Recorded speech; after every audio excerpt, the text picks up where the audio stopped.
আসসালামু আলাইকুম। আজকের ইফতার হয়েছে পুডিং।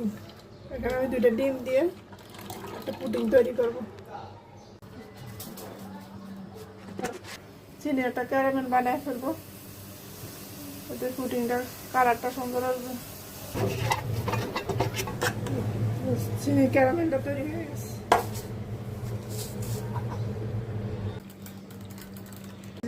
চুলাটা ধরাই দিছি, 20 মিনিট অপেক্ষা করব। আশা করি 20 মিনিট হইতে হয়ে যাবে আমার পুডিংটা। ঢাকনা দিয়ে দিব। আলহামদুলিল্লাহ আমার পুডিংটা তৈরি হয়ে গেছে।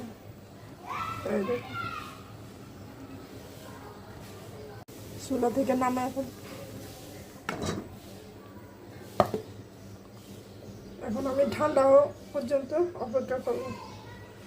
পুডিংটা ঠান্ডা হবে, তারপর তো আমি সার্ভ করবো।